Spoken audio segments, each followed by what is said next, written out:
મારા વાલા પ્રિયો, ઈસુ ખ્રિસ્તના નામમાં હું તમને શુભેચ્છા પાઠવું છું. તમે કેમ છો? સ્વસ્થ છો ને? આપણે ખુશ રહેવું જોઈએ. જીવનમાં તો સમસ્યાઓ આવતી જ રહેશે. શું કોઈ સમસ્યા વિનાનું કુટુંબ છે? માણસોના જીવનમાં તો સમસ્યાઓ આવતી જ રહેશે. સમસ્યા રહેશે તો જીવન રસપ્રદ રહેશે. શું પ્રભુ આપણને દરેક મુશ્કેલીમાં વિજય આપતા નથી? તેમણે અત્યાર સુધી કેટલી જીત આપી છે. પાછા વળીને તમે જુઓ. તમે જે બાબતોથી ડરો છો, તમને તે બાબતોનો સામનો કરવો પડે પણ વિજય થયા ને? એ જ જીવન છે મધુર જીવન. પ્રભુ તમને એ જીવનમાંથી પસાર કરવા માંગે છે. તે તમને અરણ્યમાંથી પસાર કરશે. તે તમને મારાની કડવાશમાંથી પસાર કરશે. તેવી પરિસ્થિતિમાં મૂકશે જેમાં સમુદ્ર પાર કરવો પડશે. તે બધું રસપ્રદ છે દોસ્તો. તમે ચમત્કારોને જોઈ શકો છો. શું ઈસુ ચમત્કારિક પ્રભુ નથી? હે પ્રભુ, દરરોજ મારા માટે ચમત્કાર કરો. દરેક બાબતમાં ચમત્કાર કરીને દોરી જશે. તમે જે બાબતમાં ડરો છો, તમે એમાં એક ચમત્કાર જોશો. આ દિવસ પૂરો થાય તે પહેલા તમારી બાબતો બદલાઈ જશે. શું ઈસુ તમારી સાથે નથી? તમારે શા માટે ડરવું છે? બહાદુર બનો. સારું, પ્રભુ મને કયું વચન કહે છે? શું તમે જાણો છો? તમે તે વચન સાંભળીને ખુશ થઈ જશો. નીતિ વચનો તેના 29 અધ્યાયની અંદર 25મું વચન જુઓ. જે કોઈ યહોવા પર ભરોસો રાખે છે તે સહી સલામત રહેશે. આવા લોકો તે સુરક્ષિત રહેવાના છે. જે પ્રભુમાં ભરોસો રાખે છે તેઓ સુરક્ષિત રહેવાના છે. આમ લખેલું છે. આવા લોકો તે સુરક્ષિત રહેવાના છે. શું તમે લોકો કોઈ પણ જગ્યાએ અસુરક્ષિત અનુભવો છો? મારી આ ઘરમાં સલામતી લાગતી નથી. મારી પાસે આ વ્યવસાયમાં સલામતી નથી. મારી પાસે નોકરી પર સલામતી નથી. દુશ્મનો કચડી રહ્યા છે.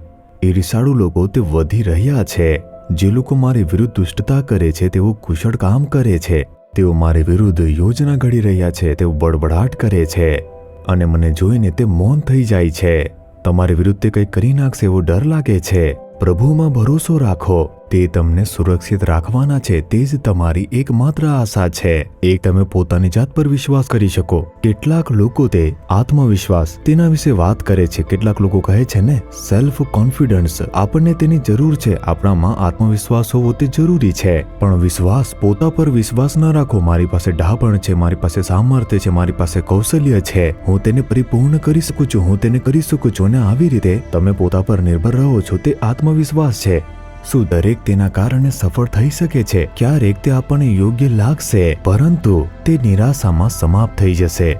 કેટલાક તે લોકો પર વિશ્વાસ કરે છે. હું એક શક્તિશાળી સેવકને ઓળખું છું. હું આ મહાન લોકોને ઓળખું છું. જો હું તેમને બોલાવું તે પૂરતું છે. તેઓ મને મદદ કરશે. હું મળીશ તો તે કરશે. તેથી હું કોઈનાથી ડરતો નથી. તેઓ લોકોમાં વિશ્વાસ રાખે છે. વ્યક્તિ પોતાના પર વિશ્વાસ રાખે છે, નહીંતર લોકો પર વિશ્વાસ રાખે છે. બીજું, મારી પાસે તો ઘણી સંપત્તિ છે. મારો તો ઘણો મોટો વ્યવસાય છે. મારી પાસે ઘણી આવક છે. મારી પાસે પૈસા છે. પૈસા આપીશ તો બધું થઈ જશે. તેઓ લોકો પૈસા પર ભરોસો રાખે છે ને? કેટલાક પોતાની સંપત્તિ પર ભરોસો રાખશે. તમારો ભરોસો ક્યાં છે? શું પ્રભુ પર છે? પોતાની જાત પર છે કે અન્ય લોકો પર છે? અથવા તો તમારી આવક પર છે કે મારી તો સારી આવક છે, હું સુરક્ષિત છું, મારી નોકરી તો કાયમી છે, તેથી મને કોઈ પણ ડર નથી, મારી પાસે કાયમી આવક છે. શું તમે તમારી આવક પર વિશ્વાસ કરો છો? વિચારી જુઓ. શું તમે નોકરી પર વિશ્વાસ કરો છો? વિચારી જુઓ. પરંતુ જો તમને અચાનક હાર્ટ એટેક આવી જાય તો? આટલું જ, બધું પૂરું. તમે નબળા છો, કામ કરી શકતા નથી એમ કહીને ઘરે મોકલી દેશે. અને તેથી ગમે ત્યારે કંઈ પણ થઈ શકે છે. પણ જો તમે પ્રભુમાં ભરોસો રાખો છો, તમારે કંઈ પણથી ડરવાની જરૂર નથી. પ્રભુ તે મારી આશા છે. મેં તેમનામાં વિશ્વાસ મૂક્યો છે. તે જ મારી આશા છે.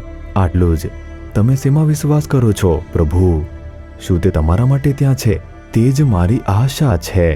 અને તે જ પ્રભુ તમારી આશાને જોઈને તમને સુરક્ષિત રાખવાના છે. જુઓ, ઘણા બધા વર્ષો પહેલા અમે સિંગાપોર દેશની અંદર સેવા કાર્ય માટે ગયા હતા. હું, મારી પત્ની અને મારા સેવાના કેટલાક લોકો ત્યાં ગયા અને ઉપવાસની પ્રાર્થના કરી હતી અને ત્યાં સુસમાચારની સભા કરી. ત્યાં એક ચેન્નઈની મહિલા હતી જે કુટુંબ સાથે ત્યાં રહેતી હતી. તેમના પતિ એક વૈજ્ઞાનિક હતા. તેમની પાસે સારી નોકરી હતી, આવક હતી. તેઓ અમને મળ્યા, અમને આમંત્રણ આપ્યું, તમારે ઘરે જમવા આવવાનું છે અને પ્રાર્થના કરવા આવવાનું છે. અમે બધા ત્યાં ગયા હતા. તેઓએ અમને ખુશીથી આવકાર્યા, અમને ભોજન આપ્યું, આનંદથી અમને આતિથ્ય સત્કાર કર્યું. તેઓએ સારી રીતે સંભાળ રાખી.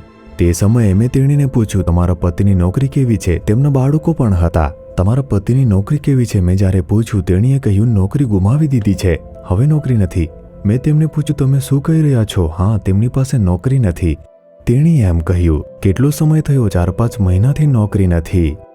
બીજા 30ની અંદર 4 મહિનાથી નોકરી નથી. તેમને ભાડું ચૂકવવાની, ખાવાની જરૂર છે. તેમને એક નાનું બાળક હતું, સંભાળ રાખવાની જરૂર છે. તેમના ઘણા ખર્ચાઓ છે. તેમની પાસે આવક નથી પણ ખર્ચા છે.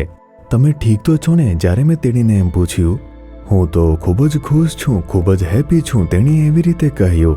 તેણીને કોઈ પણ ભય ન હતો, મૂંઝવણ ન હતું કે દુઃખ ન હતું. તેણીએ એવી રીતે કહ્યું કે હું તો ખુશ છું. તમે શું કહી રહ્યા છો? તમારી પાસે કોઈ નોકરી નથી કે કોઈ આવક નથી. અમારો ભરોસો આ નોકરી પર નથી કે આ દેશ પર નથી. અમારો ભરોસો તો પ્રભુમાં છે. ઈશુ તે મારી આશા છે. તે મને દોરી જાય છે. તે અમારી કાળજી લે છે. ભલે અમારી પાસે નોકરી નથી કે આવક નથી, તે જાણે છે, અમને ખવડાવે છે, માર્ગદર્શન આપે છે. એ છે વિશ્વાસ. પ્રભુમાં ભરોસો રાખવું છે. તે અમને નોકરી આપી દેશે, બસ આટલું જ. અને તેનું પરિણામ શું આવ્યું ખબર છે? પ્રભુએ તેમને વિદેશમાં શ્રેષ્ઠ નોકરી આપી, તેમને ઊંચા કર્યા અને તેઓને સુરક્ષિત પણ રાખ્યા છે.